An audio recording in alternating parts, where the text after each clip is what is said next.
વિગત છે કે ગઈકાલે નાના મોકાજી સર્કલની બાજુમાં ટીઆરપી ગેમિંગ ઝોનમાં લગભગ સાંજે 5:30 વાગે આગના બનાવ બન્યું હતું અને આ બધી કાર્યવાહી પછી સ્થળ ઉપરથી આપણે 27 જેટલી ડેડ બોડીઝ રિકવર થઈ હતી અને આ બધા ડેડ બોડીઝના સિવિલ હોસ્પિટલમાં ડીએનએની કામગીરી કરી અત્યારે આ ડીએનએ મેચિંગની કામગીરી FSL ગાંધીનગર ખાતે ચાલી રહી છે।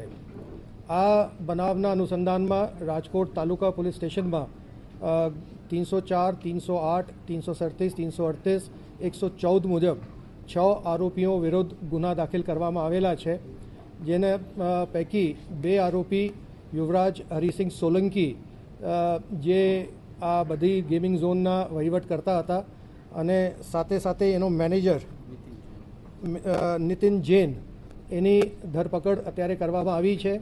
બાકીના જે 4 આરોપીઓ છે એના માટે ક્રાઇમ બ્રાન્ચની 4 ટીમો અત્યારે કાર્યરત થઈ રહી છે અને ઝડપથી આરોપીઓ પકડાઈ જાય એના માટે તમામ પ્રયાસો રાજકોટ શહેર પોલીસ દ્વારા કરવામાં આવી રહ્યા છે।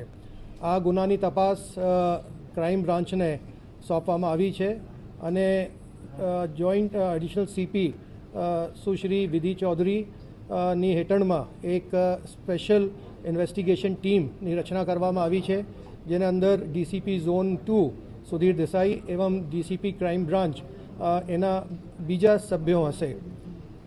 અમારા તમામ પ્રયાસો હશે કે ઝડપથી આ ગુનાની તપાસ પૂર્ણ કરી એને જેટલી ઝડપથી અમે આ ચાર્જશીટ કરી શકાય એની ચાર્જશીટ કરીએ। એના માટે જેટલા બી વૈજ્ઞાનિક પુરાવા ભેગા કરવાનું છે એના માટે સ્પેશિયલ FSLની ટીમ ગાંધીનગરથી આવી છે, એ પણ પોલીસની મદદ કરી રહી છે અને જે પણ બીજી કાર્યવાહી કરવાની થશે અમે આ બધી કાર્યવાહી કરી અને આપને સમય ઉપર આની પ્રોગ્રેસની અમે જાણ કરતા રહીએ। પ્રાઇમરી ઇન્ટ્રોગેશનમાં શું નીકળ્યું છે જે પકડાશે? ગેમિંગ ઝોન કે જ્યાં દુર્ઘટના થઈ ડિસેમ્બર મહિનામાં પોલીસે આને મંજૂરી આપેલી છે। આ ગેમિંગ ઝોનની નવેમ્બર 2023માં બુકિંગ લાયસન્સ આપવામાં આવેલું હતું અને એને પછી 1/1/2024થી 31/12/2024 સુધીની રિન્યુઅલ આપવામાં આવેલું છે। હવે આજની મારી અત્યારે કોન્ફરન્સ આપને ગુનાને લાગતી વિગત માટે હતી અને જે બાકીની વિગત છે હું આપને પછીથી જણાવશું।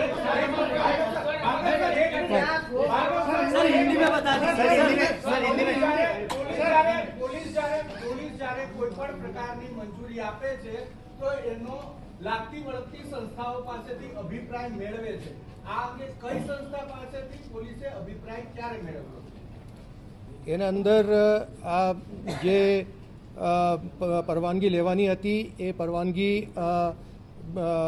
RNBમાંથી મેળવવામાં આવેલું છે, યાંત્રિક વિભાગમાંથી મેળવવામાં આવેલું છે અને એને જે ફાયર સેફટીના જે સાધનો એને લખ્યું છે કે એને ફાયર સેફટીના સાધનો ત્યાં મૂકવામાં આવેલા છે એની પણ એને પુરાવા રજૂ કર્યું છે।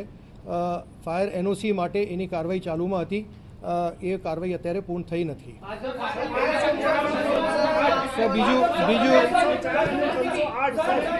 બીજી આપ તપાસમાં હવે અધિકારીઓ આ આખી બેદરકારી અધિકારીઓની કારણ કે એ કોઈ જોયું નથી, તમે ગુનાહિત પ્રવૃત્તિ કરી અધિકારીઓના કોઈના નિવેદન લેવામાં આવશે? કારણ કે અત્યારે તમે ફરિયાદ અત્યારે SITની રચના કરવામાં આવી છે, એ બધા મુદ્દાઓ ઉપર અત્યારે આ બધા મુદ્દાઓ ઉપર જોઈ રહી છે, એની માટે સ્પેશિયલ SITની ટીમ આ બધા મુદ્દાઓની ચકાસણી કરી રહી છે।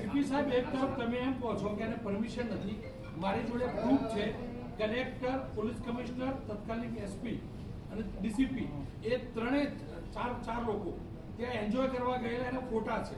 જો પરમિશન નથી, સામાન્ય નાગરિકને ખબર નથી, અધિકારીને તો ખબર હોય ને, એ એન્જોય કરવા જાય તો પછી સામાન્ય માણસ તો મિસગાઈડ થાય કે ન થાય? અને જો પરમિશન તમે આપો છો, જો ફાયરના ઇક્વિપમેન્ટ્સ નથી, પરમિશન તમે આપો છો તો કેમ તમે મેન્શન કરો છો કે ફાયરની પરમિશન નથી અને તમારો ડિપાર્ટમેન્ટ પરમિશન આપે? કેવી રીતે શક્ય બને? એને જે કાગળો રજૂ કર્યા છે એમાં ફાયર સેફટીના સાધનોના બિલ બધા રજૂ કર્યું છે, એ ફાયર સેફટીના સાધનો ત્યાં હતા, પરંતુ જે પ્રમાણમાં એને કાર્યવાહી કરવી હતી એ કદાચ થઈ નથી, એટલા માટે આ આખી દુર્ઘટનાને આપણે કંટ્રોલ નથી કરી શક્યા.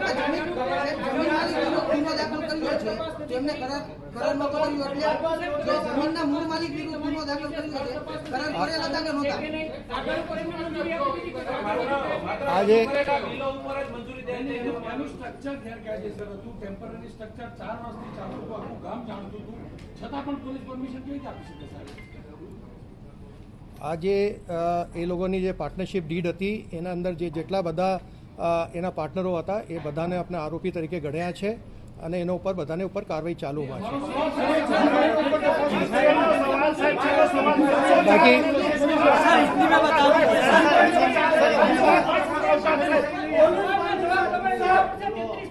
સર, અધિકારીઓ પર તપાસ કશે કરી? સાહેબ, તમે કહો છો મંજૂરી આપેલી હતી, સાધનો હતા તો